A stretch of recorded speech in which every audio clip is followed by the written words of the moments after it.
whenever you got a multi-Grammy award-winning That's a lot. individual It's here, still you going. let the applause keep flowing.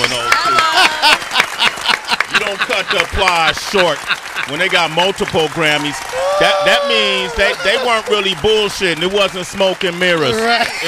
It wasn't the crew that surrounded him. Right, It wasn't a political thing. He earned those Grammys, ladies and gentlemen. He earned those Grammys. Come on, somebody. Come on. Whenever you say an artist, you're an artist. That implies to me that you do a bunch of things, not that you just do one thing. Come on. And a lot of people misuse the word artist. I feel like you're building this up a lot. But There keep going. it is, man. But listen, man. When you got multiple Grammys, you're a singer, you're a rapper, you're a songwriter, you're a producer, and you're a techie, and you're a nerd. That's when you're an artist. Come on, somebody. Look at God. Ladies and gentlemen, back again, the one, the only. A, B, C, D, E, F, G, H, I, J, K, L, M, N, O, P, Q, R, S, T-Pain is here. Oh, boy. This interview's going to be real whack now. That's a new one you brought to your intro game right there. That was crazy. He went down the joint.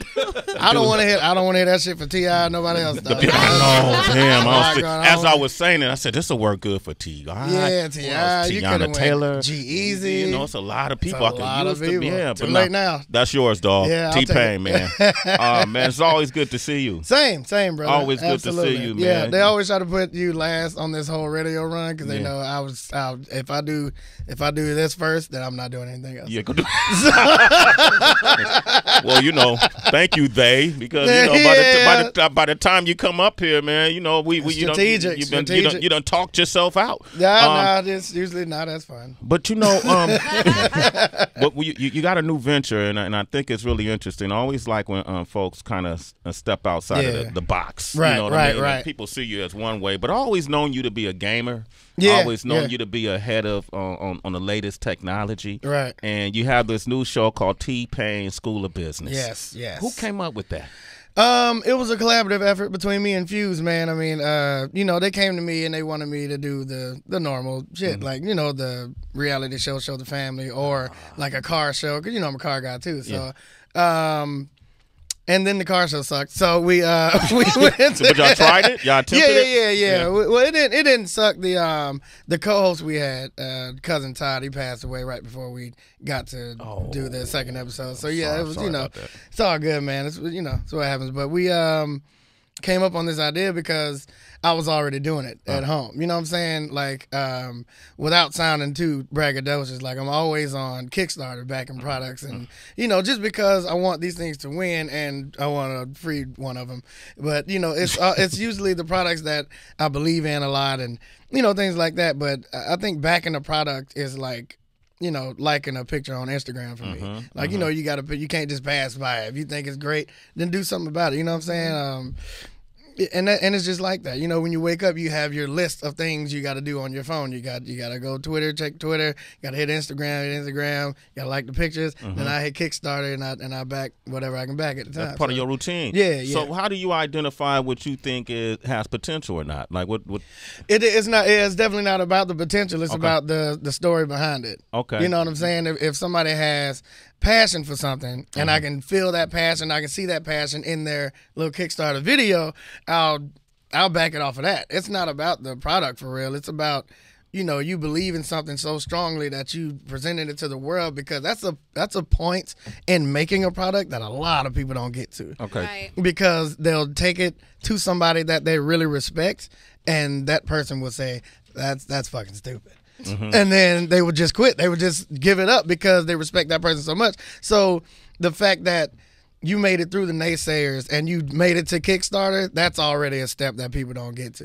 You know what I'm saying? So we I just look at it like, man, you're taking big leaps. Here's your reward for that. Okay, so in this show, the School of Business, you explore innovative, unique startups by millennials, right? Yeah. Okay. Mostly millennials. Mostly millennials. Yeah. Because I felt really discriminated against, man. I got some damn ideas, T-Pain. I can't get on the show. Yeah. just saying. Man, these millennials are coming up with great ideas, man, but you know, they come up with innovative ways to, you know, help millennials and to help, you know, the generation before. So it's it's such a great thing to see somebody wanting to backtrack and wanting to reinvent something that has pretty much been the same for 100 years. You know, it's great to go see the women who run Honey Pot remaking health products for women because the health industry for women it's all ran by men. I love Honey Pot. So you know what I'm saying? So to see her already in Target and things like that and actually getting funded because she's reinventing natural ways to take care of your body, and that's something that people really don't need to do because it's already done. We already have tampons, we already have washes, we already have these things. Who are you to come in here and disrupt that? And that takes bravery, and that takes something that a lot of people don't get past. So it's just great to see somebody of this generation going back and saying, no, you 100-year-old assholes, we're going to change this because no matter how successful you are and how long you've been doing it wrong this whole time. So, you know, it takes courage to go and tell these people that their giant $4 billion a year industry is wrong. So yeah, I feel like we should take that same approach to Washington, D.C. in regards to politics. Absolutely. Don't you, right? You see that correlation right there? Absolutely. Yeah, man, y'all doing it wrong. Right. Jesus. You know what I'm curious about, T? A lot of people, they're developing new apps. Like, that's their way of bringing something innovative to the world. What are your top 5 apps on your phone right now? My top 5 apps on my phone right now is Fancy. What's okay? Fancy.com. They just sell everything. They sell everything from pencils to actual helicopters, and it's a weird lineup of things. But I'm on there all the time. Touch of Modern is pretty dope. They got new innovative stuff that I've seen. They a lot of people that I interviewed on the show they end up on Touch of Modern because it's brand new products and stuff. Touch of Modern. Oh, I like that. Yeah, it's pretty dope. That's the Alexa Cloud Cam app, so I can watch my wife when I'm not home. Make sure nobody in there. You know, different reasons. That's one of them. Sexy time. You know. He a mess. Different reasons. That's just one of them. Kids ain't going in my drawer. My new joint, Zero. Zero is a intermittent fasting app, and it helps a lot. Intermittent fasting app? Yeah, it helps a lot. Oh, shit, I'm about to download that. Yeah, me too. I'm looking up like Zero? S-Z-E-R? Yeah. You fast a lot? Yeah. How often do you fast? I just actually finished how long was that fast I did? 14 days of no food. I did that. I finished that and then started intermittent fasting. So why? What have you learned from fasting? I definitely shit more, so that's dope. That's good to know. I've learned that hotels don't have the best toilet paper. Okay, that's another. But no, man, no, it's healthy. I mean, it's healthier than obviously eating whole pizzas by myself. So that that was doing better. That's another gym. But I started waking up in the middle of the night not breathing. Okay. And it was just a lot of me eating at wrong times and eating the wrong things, and you know what I'm saying? You sit there and you eat and then you go to sleep and all that food is just resting on your throat and you just end up almost dying in your fucking sleep. Now I don't want to do that anymore. So you almost died from this? I mean, you feel like it. Okay. You definitely feel like it. But no, when I did the 14-day fast and I got all that out of me, it was kind of like a reset. So, I just kind of did everything, man. I went and got my skin done, went and got my teeth clean, and went and took that opportunity to make sure I was getting all these toxins out of my body and just kind of resetting everything and just kind of taking care of myself from forward now. Probably a little late in my 30s, but nah, you're good, bro. Take it from somebody in their 40s. You're good, bro. You got enough time, man. All right, Trust me, man. Good. Just making sure. Okay, you're way good. Okay. All right, okay. T-Pain is here. Listen, you might have some innovative ideas. You run them by him and see what he thinks of them. 888-742-3345. T-Pain.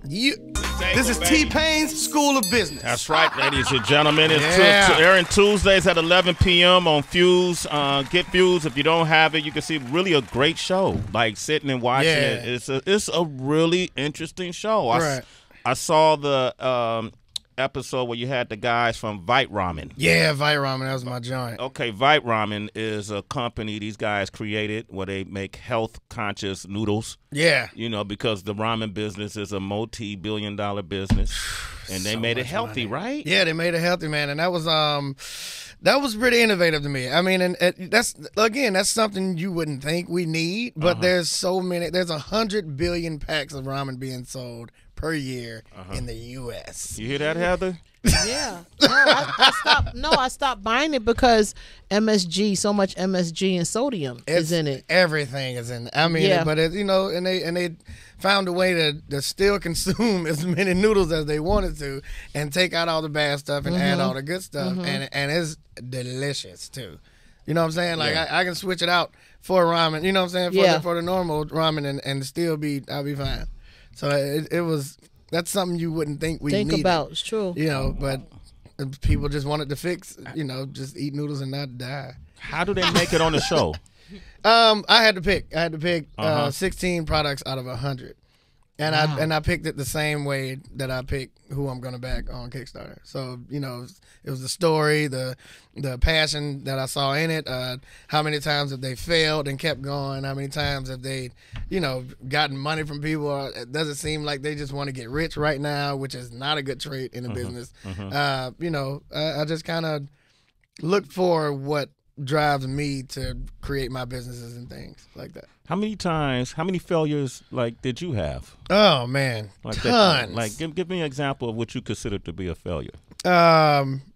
Tried to open up a restaurant in Atlanta. That didn't work out. No, because I put somebody else in charge of it. Damn, you always tell me that. Thank you. Heather always say, "Sway, we can't do it unless we're doing it ourselves." Absolutely, because when you bring people into something that you have a passion about, they're not going to have that same passion unless y'all were trying to do the same thing. Right now, they're going to think about, are you going to pay me for doing this? Because if so, then I'll do it. But I'm not a big restaurateur like you trying to be, so.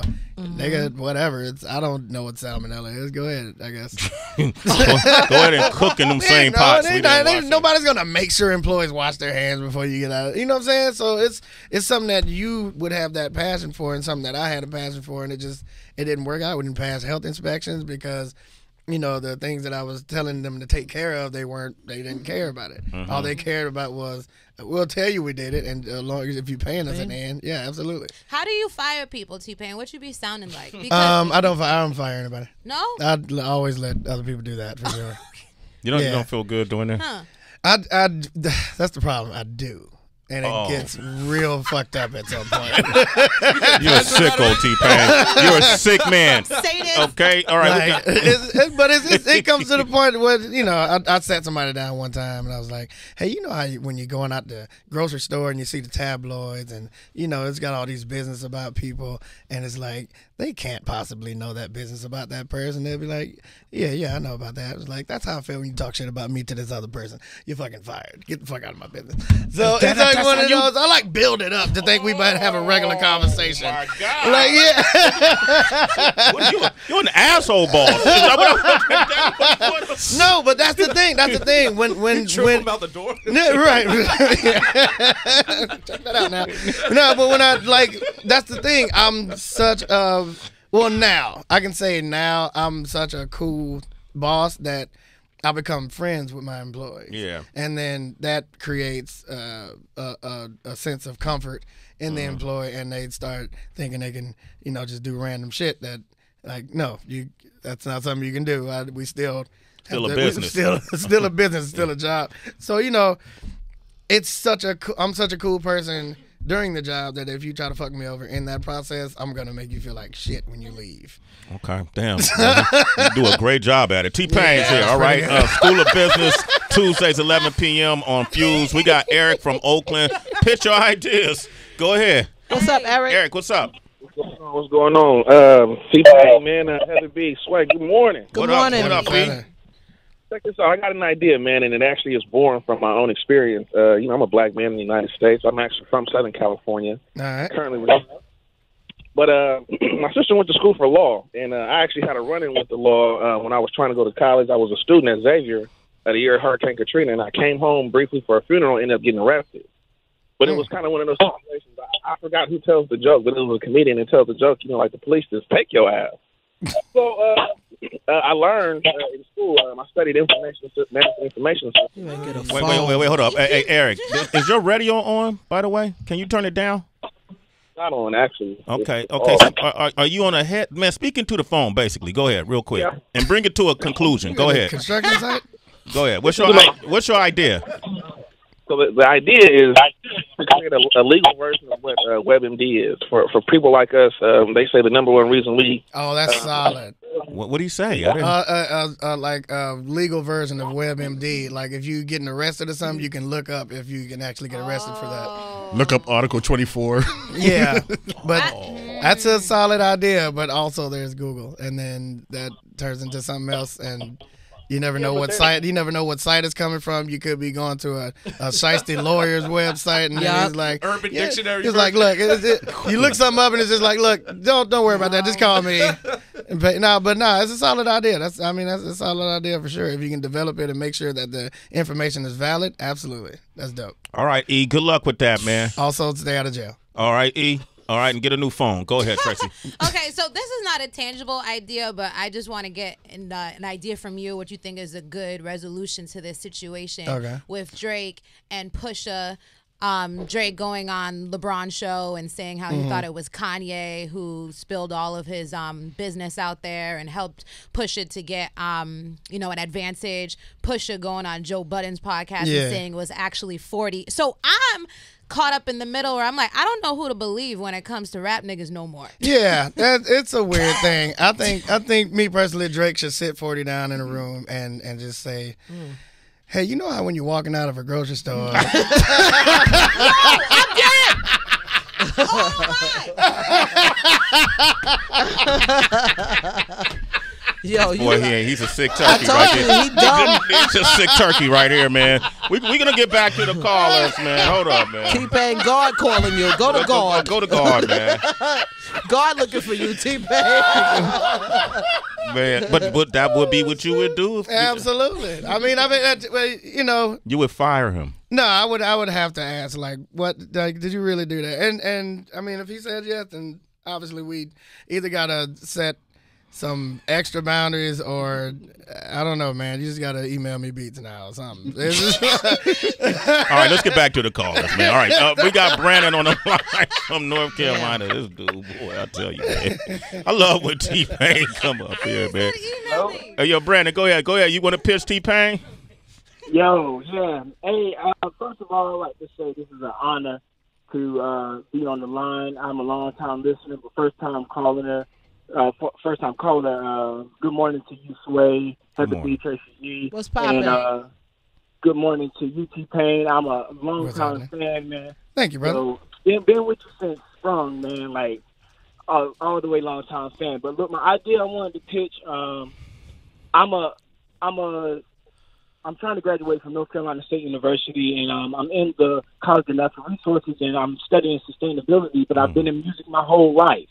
Right. So I've been, I'm actually a drummer, and I'm looking to innovate the make of drums so that it's more of a sustainable process, so that it's not, we're just cutting down trees and just making new drums. But as far as like recycling old material, I would like to recycle old drums to make innovative new drums and new mechanics behind the metals that are used. Mm-hmm. And I was just wondering if that was like, a good idea to try to, go off of, or would it be something that you would?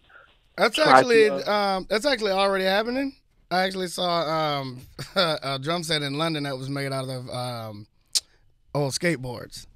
And it was just dope. It was like a patchwork. But, if you can do that and make it not $9,000, then absolutely. If you can figure out a way to make it, sustainable and cheap, hell yeah. You'd definitely be doing a service to all drummers. I mean, you got the fiberglass sets, you got the, the super nothing ass plastic sets, and you got the actual real wood sets. So, yeah, but if you can find a way to make it cheap, that would be a great idea because everybody's making these sets out of everything, but they're just expensive as hell. So you got to figure that out.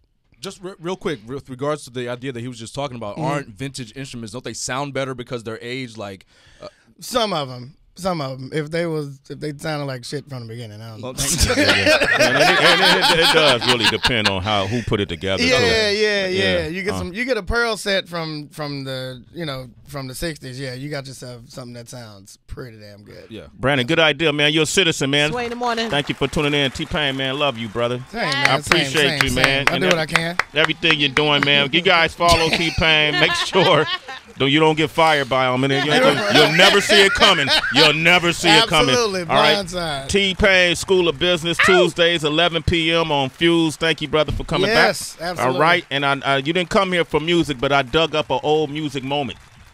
When you did come here. Up next, we got Dr. Ian, 888-742-3345. Take them back to the past. Yo, welcome to epicness. I'm so dope and it's effortless. Yeah, I'm trying to brag and boast. If you're looking for the shit, nigga, step in this.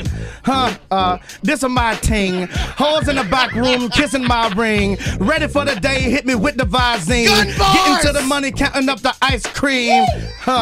Me a baller, boy. She with me, I better not call her, boy. I'ma pass around to all my boys, and she want the nuts like almond joy. Took him way back, T-Pain. We love you, man. Solid bars. All right, Dr. Ian up next, 888-742-3345. Hashtag that hoe, no love, hardcore, backseat, car flow, no teeth.